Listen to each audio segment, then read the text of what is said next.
Ono Matayo omulawuzi yalagula okufa kwa Papa Francis era n'asuubiza nti omunene agenda kuba ng'afa ate agenda kuba munene nnyo era ensi ejja mumisinga nnyo.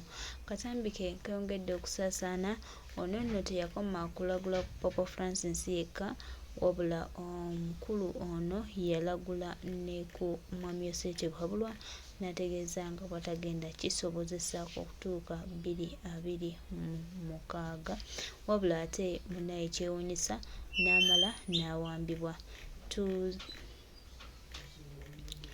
Tulabye nnyo era twongera obbajukiza nti ebigambo by'abantu ebimu tetubitwala nga kyakuzanyisa. Omuntu ayogera ekintu naye nga akirinako ensonga era ng'akirinako obukugu era ng'amanyi lwaki abeera akyogedde.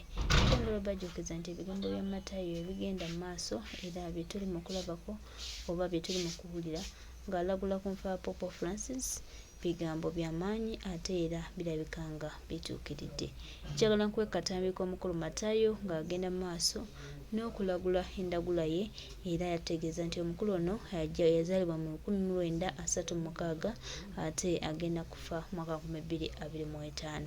Kituukiridde ddala olunaku olwaleero Papa Francis bw'amaze okuba ng'afa ku Easter Monday kuno ng'ennaku z'omwezi 21 omwezi gwa kuna mwaka 2025. Olugero lwa Mukulu Paul Matayo netuukira ddala. Kamukuweeko Paul Matayo. Waliwo omuntu agenda kufa nga yazaalibwa ku mwaka guno 1936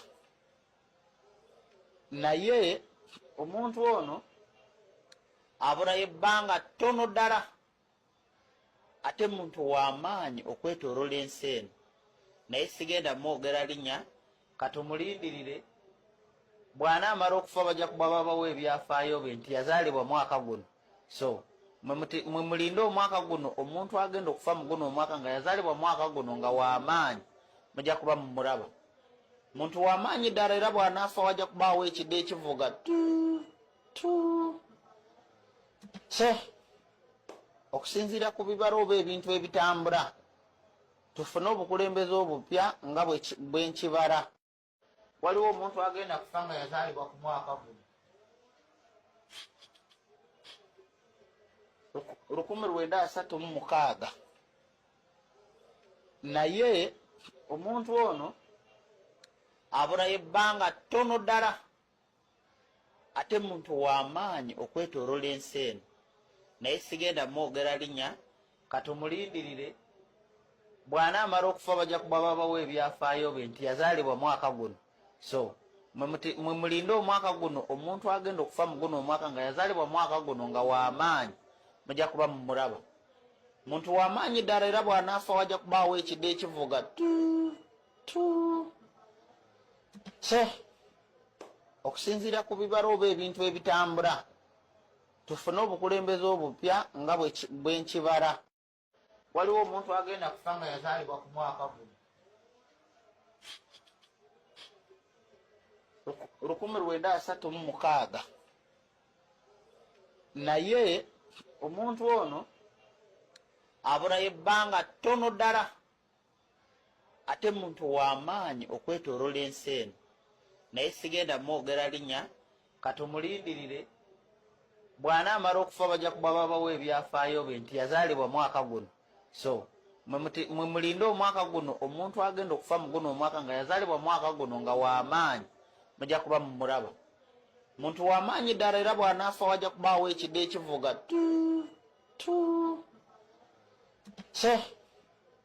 okusinziira ku bibala oba ebintu ebitambula tufune obukulembeze obupya nga bwenkibala. Waliwo omuntu agenda kufa nga yazaalibwa ku mwaka guno 1936.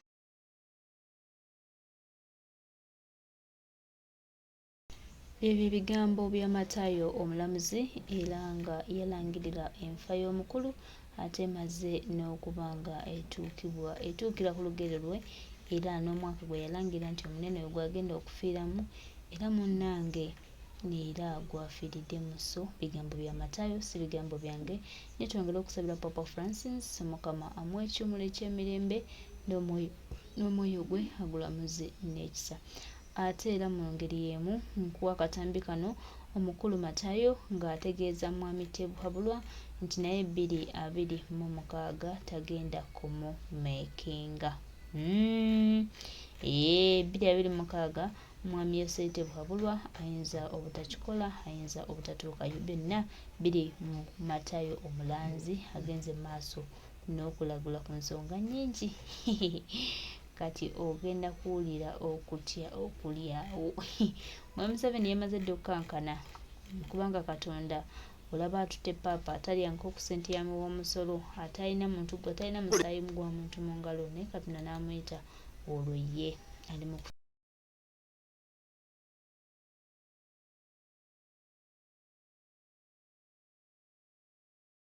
ekya Matayo Foundation kiyite ekya Life for Tomorrow. Wetuli obudde buno okubanga lwakiri tukutuusaako amawulire aga mwami Matayo Omulanzi. Matayo Omulanzi bbanga libaddene. Buli lwentuula wano otera okubanga omulaba ku mukono gwange guno n'atuula wano ne tusobola okubanga twogera ensonga. Leero siri naye si lwakuba nti bwe tukyagadde naye lwakuba nti nno mwami Matayo ekituufu kiri nti atwaliddwa. Abamututte tetubategedde naye kyetutegeddeko kiri kimu nti babadde bambadde uniform ez'amagye ag'eggwanga lya Uganda. Tezibadde za poliisi naye nkiddamu nti ez'amagye eza UPDF bw'obanga otegeerawo uniform eyo ey'amadowadowa bibomboola ebya green kale nno yeeyo emututte. Beba abasajja bakulu abamututte. Okutuuka ku ofiisi tutegedde nga babadde already nga security bwetera okuba nti yakola emirimu gyayo. Basoose kubanga bakola surveillance okuva olunaku olwajjo.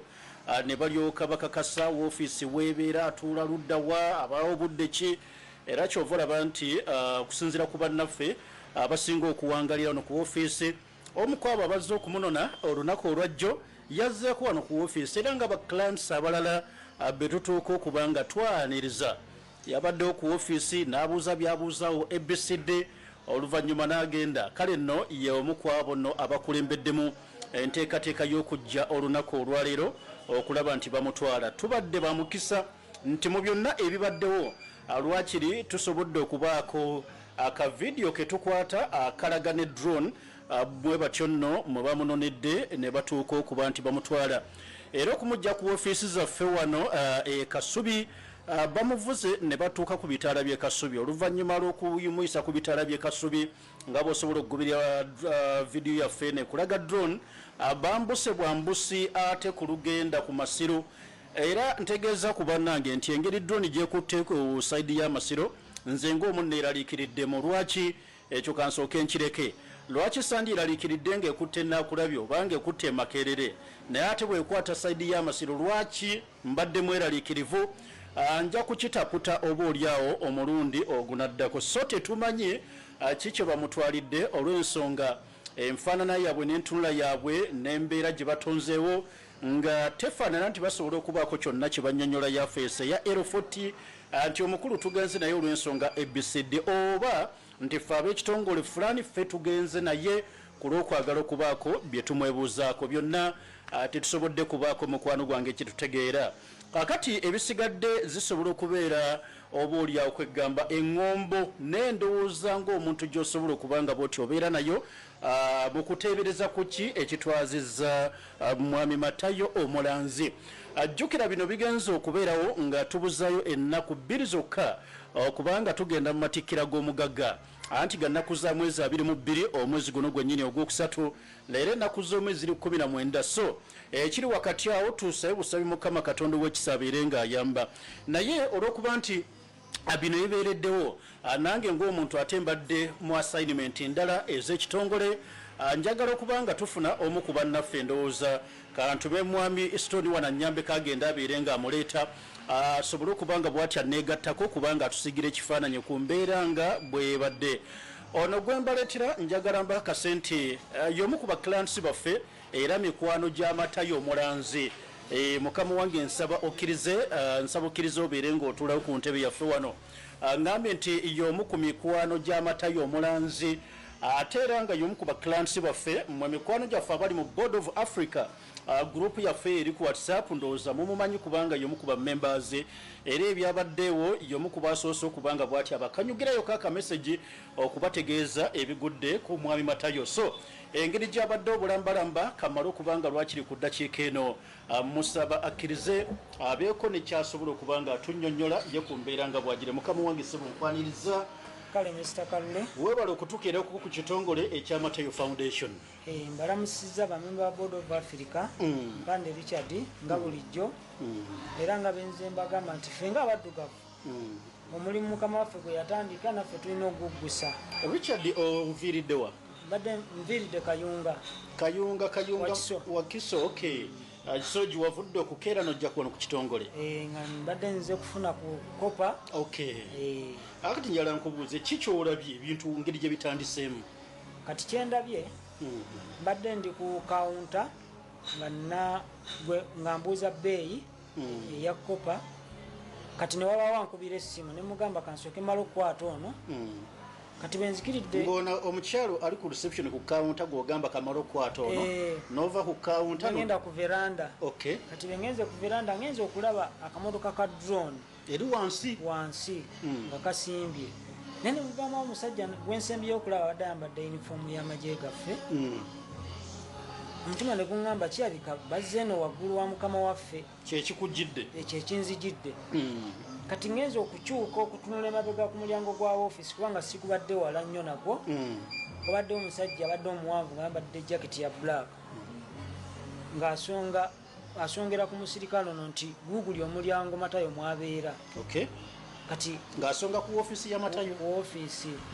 Ngenze okuddamu okutunula okujja ndabe ow'emmundu n'angobawo n'agamba gawe n'engenda mu lukuubeeri awali amadaala nzizeemu okuddamu okulaba nga Mukama waffe bamukutte bamutwala misinde okuddamu okulaba nga bamutadde mu kamotoka bamutwala nga bamutadde mu kamotoka ka drone nga bamutwala. Kyekifaananyi kyofunye? Kyenfunye. Okay.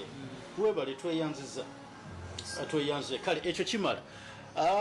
Era ndowooza mu ngeri emu kansabe mukwano gwange mwami Stone onsabire ku Abu naye ajje wano tunyumyemu mpitira Abu oyo ajje wano tusobole okubanga tunyumyamu katono nnyo kubanga naye ekifaananyi kirabye bulambalamba ensonga asobodde okubanga bw'atyo zigoberera. Twagala kusiigira kifaananyi omanye ebibaddewo then ebisigadde tubikwase gavumenti yaffe. Nkakasa bulungi weba ina kyeyetaaza mwami Matayo ejja kubanga ekimufunamu kubanga kyemmanyi bibaawo ng'omuntu Matayo nabo nga tebamutegeera bulungi basobola okumwetaaga babeereko bye bamwebuuzaako ajja kubannyonnyola.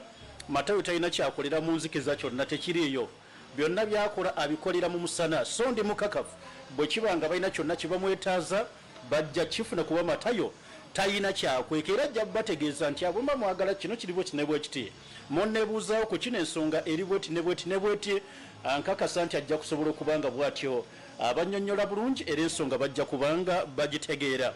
Waliwo omukwano gwange Abu gwe mbadde neetaaga naye ajje wano. Abu tukola naye wano mu kitongole ekya Matayo Foundation era yasinga okuba nti avunaanyizibwa nnyo naddala ne ku bimu ku bintu by'ekitongole era bwe tuba twogera ku kamera z'ekitongole biki ebyo kompyuta biki ebyo yavunaanyizibwa kubanga ye ate we musangidde ng'ali awo abulaggakaaba olw'ensonga abadde ne waaka mungi nnyo mu kompyuta olowooza alina kyasigaza kyonna. Leero ate eno mashini yaffe ekwata video eri connected ku kamera esavinga footage yenna wallahi temuli kintu ne kale yanti sebadde avunaanyizibwa nnyo kubanga tosobola kujja n'omala gayingira nga oba tosabye lukusa oba bo bazze kale nga bamanyi gwe baagala naye abo abamu ku bo ababadde bazze abo okuba kubaddeko abadde bambadde leya babiri ne bano abadde bambadde combat. Okay. Nabo babadde babiri ntegedde nti omujju yabaddeko wano waliwo omwami ejje yazze naye nga era azze nomale ngaalinga bakiraya nti naye essaawa ze yajjiddemu yazze musaawa za lwaggulu saawa nga 9 awo saawa 9 ezo nga mwami Matayo ate agenze emirimu mirala kati kyemmanyi oba minisita yabika yabadde yajjo kumukimajjo najja n'atubuuza nnyo omusajja waali osotubuulira wa gy'abeera mbadde mwetaaga nnyo naffe nomugamba omusajja ojja mufuna naye zino essaawa tojja mufuna ojja kujja enkya akulabe kati leero kuba zibadde essaawa nga 5 neddakiika ezigwamu webajjidde zibadde mu nnya zibadde nnya kitundu ageramu 5 webajjidde awo nga bakambwe kati nze mbadde awo nga nyimiridde byange kati abasajja abasose bo ne bajja ne bayingira eyo munda basose ne bajja ne bayingira eyo kati gwekyo n'okola otyawo so nti mweyo embeera obalabi bayingidde mu kuyingira olubayingirawo bazze direct ne bayingira mu ofiisi y'omukulu abasoseeyo kyemmanyi babadde tebamutegeera bulungi batuuseeyo ne batandika kuba babaddeyo kirayanti ne basooka bakwata kirayanti ngoba bamanyi yeye kuba abo abasoose okujjadde tebamumanyi bulungi kati ono omusajja yabadde wano ejjo yasembye okujja n'ayingira n'agamba muveeyo y'oyo